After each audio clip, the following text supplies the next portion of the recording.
Happy Chinese New Year! Happy Snake Years!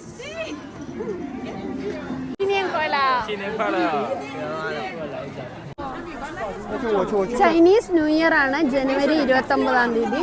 അപ്പം ഞാനൊരു പുരാതന പട്ടണത്തിൽ വന്നതാണ്. അപ്പോൾ അവിടുത്തെ കുറച്ച് കാഴ്ചകൾ നിങ്ങളെ കാണിച്ചു തരാം. ചൈനയിലെ ജനുവരി 29-ാം തീയതി ചൈനീസ് ന്യൂ ഇയർ ആയതുകൊണ്ട് ഈ ദിവസങ്ങളിൽ 15 ദിവസത്തോളം ഇവിടെ ഒന്നും പ്രവർത്തിക്കത്തില്ല. കാരണം എല്ലായിടത്തും ഹോളിഡേയ്സ് ആയിരിക്കും. ഇത് കണ്ടില്ലേ, ഒരുപാട് പ്രോഗ്രാമുകൾ ഇതുപോലെ എല്ലാ സ്ഥലങ്ങളിലും നടക്കുന്ന കാഴ്ചകൾ നമുക്ക് കാണാം. ഇതൊരു ഡ്രാഗൺ ഡാൻസാണ്. എന്ത് രസമായിട്ട് അവർ ചെയ്യുന്നത് അല്ലേ. നമ്മുടെ പുലികളിയൊക്കെ പോലെ ഇവരുടെ ഒരു ട്രഡീഷണൽ ആയിട്ടുള്ള ഒരു ഡാൻസാണ് ഡ്രാഗൺ ഡാൻസ്. അതിൻ്റെ കുറച്ച് കാഴ്ചകളാണ് നിങ്ങൾ കണ്ടുകൊണ്ടിരിക്കുന്നത്.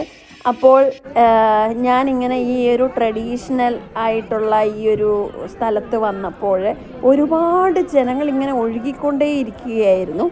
ഇവിടെ എങ്ങനെയാണ് ഇവർ ചൈനീസ് ന്യൂ ഇയർ ആഘോഷിക്കുന്നത് എന്ന് വെച്ചാൽ, ഈ ഒരു ദിവസങ്ങളിൽ ഇപ്പം ഞങ്ങൾ താമസിക്കുന്നതൊക്കെ സ്ഥലത്ത് എല്ലാം വേറെ സ്ഥലങ്ങളിൽ നിന്ന് വന്ന് താമസിക്കുന്നവരാണ്.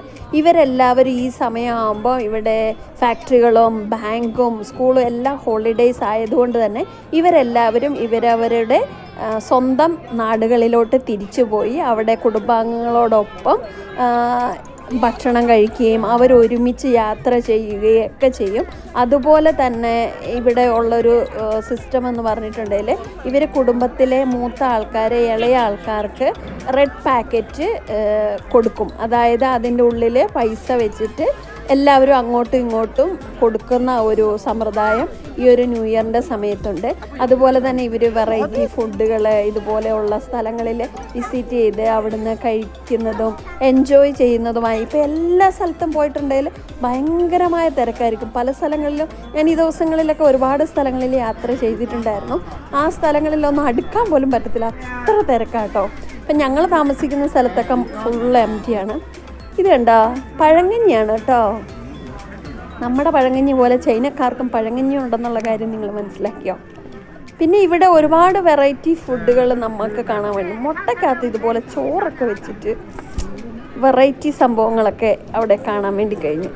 ശരിക്കും പറഞ്ഞിട്ടുണ്ട് ഭക്ഷണപ്രിയർക്ക് പറ്റിയ ഒരു സ്ഥലമാണ് ചൈന. ചൈനയിൽ വിവിധ തരത്തിലുള്ള ഭക്ഷണങ്ങൾ നമുക്ക് രുചിച്ച് നോക്കാൻ വേണ്ടി പറ്റും. വ്യത്യസ്തങ്ങളാണ് കേട്ടോ. ഓരോ സ്ഥലത്തും കിട്ടുന്ന ഭക്ഷണങ്ങൾ വ്യത്യസ്തമായിട്ടുള്ളതായിരിക്കും. ഈ ഒരു സ്ഥലത്തിൻ്റെ പ്രത്യേകത എന്ന് പറഞ്ഞാൽ ഇവിടുത്തെ പ്രാചീനമായ കെട്ടിടങ്ങളും വെനീസിനെ പോലെ ജലപ്രദേശങ്ങളൊക്കെയാണ് നമുക്കിവിടെ കാണാൻ പറ്റുക. അതുകൊണ്ടില്ലേ കുട്ടി കഴിക്കുന്ന ഒരു ഫുഡും അതൊരു വെറൈറ്റി ഫുഡ് തന്നെയാണ്. ഈ അപ്പാപ്പം കണ്ടില്ലേ, ഡംപ്ലിങ്സും അതുപോലെ തന്നെ ഇത് കോണുകൊണ്ടുണ്ടാക്കിയ ഒരു സാധനമാണ് ഇത്. അതുപോലെ ലോട്ടസിൻ്റെ റൂട്ട് കൊണ്ട് ഉണ്ടാക്കിക്കൊണ്ടിരിക്കുന്ന ഒരു സ്നാക്സാണിത്. സംഭവം എന്തായാലും നല്ല ടേസ്റ്റിയാണ്. അതുപോലെ തന്നെ ഇവിടെ ട്രഡീഷണൽ ഡ്രസ്സുകൾ ധരിക്കണമെങ്കിൽ അവർ റെഡിയാക്കി കൊടുക്കുന്ന ഒരു ഷോപ്പാണ്. എത്ര മനോഹരമാണ് ഈ സ്ഥലമെന്ന് നിങ്ങൾ നോക്കിക്കേ. നിങ്ങൾക്ക് ഇഷ്ടപ്പെട്ടോ? ഇങ്ങനെയുള്ള സ്ഥലങ്ങൾ ഒരുപാടുണ്ട് ചൈനയിൽ. അപ്പോൾ നിങ്ങൾക്ക് ഈ സ്ഥലമൊക്കെ കാണാൻ ഇനിയും കൂടുതൽ താല്പര്യമുണ്ടോ? ഇതുപോലെയുള്ള സ്ഥലങ്ങളൊക്കെ കാണാൻ താല്പര്യമുണ്ടെങ്കിൽ ഒന്ന് കമൻ്റായിട്ട് ഇടണേ. അപ്പോൾ ഞാൻ അങ്ങനെയുള്ള സ്ഥലങ്ങളിലൂടെയെല്ലാം യാത്ര ചെയ്ത് നിങ്ങൾക്ക് അങ്ങനെയുള്ള സ്ഥലങ്ങളെല്ലാം കാണിച്ചു തരുന്നതായിരിക്കും. നിങ്ങൾ ഈ കണ്ടുകൊണ്ടിരിക്കുന്നത് റൈസ് വൈനാണ്. ഈ ഒരു പ്രദേശം എന്ന് പറഞ്ഞാൽ സോസേജുകളും ഷൗഷിങ് വൈനുകളുമാണ് ഈ ഒരു സ്ഥലത്തിൻ്റെ പ്രത്യേകതയായിട്ടുള്ള ഒരു സാധനം. ഇവിടെ എല്ലാ സ്ഥലങ്ങളും ഇതുപോലെ റെഡ് കളർ ലാൻറ്റേനുകൾ കൊണ്ട് വളരെ ഭംഗിയായി അലങ്കരിച്ച് വെച്ചിരിക്കുന്ന ഒരു കാഴ്ച നമ്മൾക്ക് കാണാൻ പറ്റും. വലിയ തിരക്കൊക്കെ ഉണ്ടെങ്കിൽ പോലും ഒരുപാട് സെക്യൂരിറ്റിയും ആൾക്കാരൊക്കെ അത് കൺട്രോൾ ചെയ്യുന്നുണ്ടായിരുന്നു.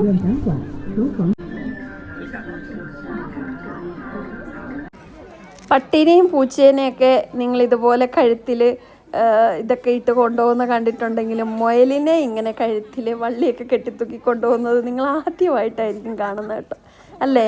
ഞാനിത് ശരിക്കും പറഞ്ഞാൽ ആദ്യമായിട്ടാണ് മുയലിനെ ഇതുപോലെ കൊണ്ടുപോകുന്ന ഒരു കാഴ്ച കണ്ടത്. അതെന്തൊക്കെയായാലും ഇൻട്രസ്റ്റിംഗ് ആയിട്ട് തോന്നി. ഇവിടെ ഒരുപാട് ആൾക്കാർ വന്ന് ഫോട്ടോ എടുക്കാനും ഫാമിലിയായിട്ട് സമയം സ്പെൻഡ് ചെയ്യാനൊക്കെ വരുന്ന കാഴ്ച കാണായിരുന്നു. ഇതുപോലെ ഈ ബോട്ടിനുള്ളിൽ കൂടെ നമുക്ക് ചുറ്റി നടന്ന് ഈ സ്ഥലങ്ങൾ മൊത്തത്തിൽ കാണാൻ പറ്റുകയും ചെയ്യും. ഇവിടെയൊക്കെ ഒരുപാട് സ്ഥലങ്ങളുണ്ട്. നമുക്ക് പോയി സുഖമായിട്ടിരുന്ന് നമുക്ക് കാഴ്ചകളൊക്കെ കണ്ട് തിരിച്ചു പോകാൻ പറ്റുന്ന ഒത്തിരി സ്ഥലങ്ങളുണ്ട്. കൂടുതൽ വീഡിയോകളിൽ ഞാൻ അതെല്ലാം ഉൾപ്പെടുത്താം. എന്ത് ഭംഗിയല്ലേ ഈ സ്ഥലം കാണാൻ. എനിക്ക് ഭയങ്കര ഇഷ്ടപ്പെട്ടു. ശാന്തസുന്ദരമായ പ്രദേശങ്ങളാണ്. ഇവിടെ ഒരുപാട് സ്ഥലങ്ങളുണ്ട്. ഇതൊക്കെ നമ്മുടെ വീടിൻ്റെ തൊട്ടടുത്തുള്ള സ്ഥലങ്ങളാണ് കേട്ടോ.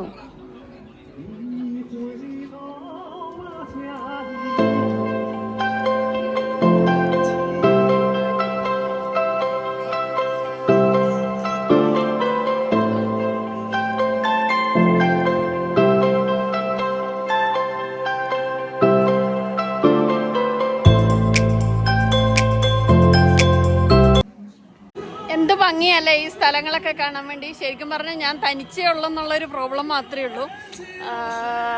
ആരുമില്ല, ഫോറിനേഴ്സായിട്ട് ഞാൻ മാത്രമേ ഉള്ളൂ. ഇവിടെ വന്നപ്പോഴും ഫോറിനേഴ്സായിട്ട് ഞാൻ മാത്രമേ ഉള്ളൂ.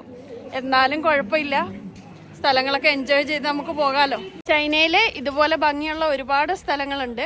അപ്പം നമുക്ക് ഫ്രണ്ട്സായിട്ടോ ഫാമിലിയൊക്കെ ആയിട്ടോ സമയം സ്പെൻഡ് ചെയ്യണമെന്നുണ്ടെങ്കിൽ ഇതുപോലത്തെ സ്ഥലങ്ങളിൽ വന്ന് സ്പെൻഡ് ചെയ്യാൻ പറ്റും. ശാന്തസുന്ദരമായ സ്ഥലമാണ്. ഒരുപാട് സ്ഥലമുണ്ട് കേട്ടോ. ഇതുണ്ടല്ലേ, ഇവിടെ ഒന്നും മനുഷ്യന്മാരൊന്നും ഇല്ല. അതേ സ്ഥലത്ത് തന്നെയാണ്. ഇങ്ങോട്ടൊക്കെ ഇതാ. എന്നാലും അവിടെയൊക്കെ ഇരിക്കാൻ വേണ്ടിയുള്ള സ്ഥലങ്ങളൊക്കെ അവരുണ്ടാക്കിയിട്ടുണ്ട്. നോക്കി, ഇതുപോലെ നമുക്ക് ഇവിടെ ഇരിക്കാം. ഇതുണ്ടോ, എല്ലായിടത്തും മരങ്ങളും നട്ടുപിടിപ്പിച്ച് വെച്ചിട്ടുണ്ട്. ഇതുണ്ടോ, എല്ലായിടത്തും മരങ്ങളുണ്ട്. ചെറിയൊരു ലൈറ്റായിട്ട് മ്യൂസിക്കും വെച്ചിട്ടുണ്ട് ഇവിടങ്ങളിലൊക്കെ. ഈ കാണുന്നതൊക്കെ ഈ ഒരു സ്ഥലത്തിലെ ട്രഡീഷണൽ ആയിട്ടുള്ള ഫുഡുകളാണ്.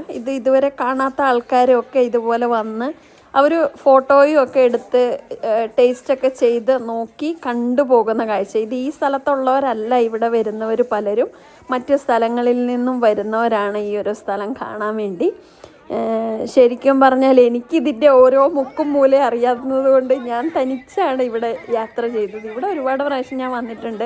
നമ്മുടെ വീട്ടിൻ്റെ അവിടെ നിന്നും ശരിക്കും പറഞ്ഞിട്ടുണ്ടെങ്കിൽ 10 മിനിറ്റ് ദൂരമേ ഉള്ളൂ ഈ ഒരു സ്ഥലത്തോട്ട്. നോക്കിക്കേ, കരിമ്പിൻ ജ്യൂസ് ഉണ്ടാക്കുന്നത് നമ്മുടെ നാട്ടിലെ പോലെയല്ല കേട്ടോ. ശരിക്കും പറഞ്ഞാൽ കരിമ്പിൻ ജ്യൂസ് ശരിക്കും കരിമ്പിൻ്റെ ജ്യൂസ് മാത്രമേ എടുക്കാറുള്ളൂ. അതിനകത്ത് ഇഞ്ചിയും അങ്ങനെയൊന്നും ഇടാറില്ല. അങ്ങനെയാണ് ഇവർ കരിമ്പിൻ ജ്യൂസ് ഉണ്ടാക്കുന്നത്. അതുപോലെ ചൈനീസ് ന്യൂ ഇയറിൻ്റെ സമയത്ത് ഇതാ എല്ലാ ഡോറിൻ്റെ മുന്നിൽ അവർ ഇതുപോലെ വെക്കും കേട്ടോ. ഇതുണ്ടോ, ഇത് ഞങ്ങളുടെ ഫ്ലാറ്റ്. അതിൻ്റെ തൊട്ടിപ്പുറത്തെ റൂമിൽ ചൈനീസുകാർ കെട്ടി വെച്ചിരിക്കുന്ന. ചൈനയിലെ ബസ്സിലൊരു യാത്ര ചെയ്യാം കേട്ടോ. ഈ ബസ്സിൽ പലപ്പോഴും ഞാനും ഡ്രൈവറും മാത്രമേ ഉണ്ടാവാറുള്ളൂ. അപ്പം ഞാൻ വിചാരിക്കാറുണ്ട്, ശരിക്കും ചൈനീസ് സർക്കാർ എനിക്ക് വേണ്ടിയാണോ ഈ വണ്ടി വിടുന്നതെന്ന് പോലും. കാരണം എപ്പോഴും ഇതാ അവിടെ നോക്കി ആരും ഇല്ല ബസ്സിൽ. ചൈനീസ് ന്യൂ ഇയർ ആയതുകൊണ്ട് ബസ്സെല്ലാം ഫ്രീ ആണ്. അങ്ങനെ ഞാൻ ബസ്സിൽ കയറി വീട്ടിലോട്ട് വന്നുകൊണ്ടിരിക്കുകയാണ്. ശരിക്കും കുറച്ച് നേരമേ ഉള്ളൂ ബസ്സിൽ യാത്ര. എവിടെ പോകണമെങ്കിലും ഇപ്പോൾ ബസ്സിൽ ഫ്രീ ആയിട്ട് നമുക്ക് യാത്ര ചെയ്യാൻ പറ്റും കേട്ടോ. അതൊരു വലിയ കാര്യമാണ്. ഞങ്ങളുടെ വീടിൻ്റെ അവിടെ എത്തി. ഇതാണ് ഞങ്ങൾ താമസിക്കുന്ന ഫ്ലാറ്റിൻ്റെ അവിടെ എത്തിയപ്പോഴത്തേനും ഒരു മനുഷ്യൻ പോലും അവിടെ ഇല്ല. ഇവരെല്ലാം നാട്ടിൽ പോയേക്കും കേട്ടോ. അപ്പോൾ ഇതൊക്കെയാണ് ഇന്നത്തെ ചൈന വിശേഷങ്ങൾ. അപ്പോൾ കൂടുതൽ ചൈന വിശേഷങ്ങളൊക്കെ ആയിട്ട് അടുത്ത വീഡിയോയിൽ വീണ്ടും വരാം. അപ്പോൾ നിങ്ങൾക്ക് എൻ്റെ ചാനൽ ഇഷ്ടപ്പെട്ടു എങ്കിൽ ഒന്ന് ലൈക്ക് ചെയ്യുക, സബ്സ്ക്രൈബ് ചെയ്യുക, ഷെയർ ചെയ്യുക. Thank you for watching.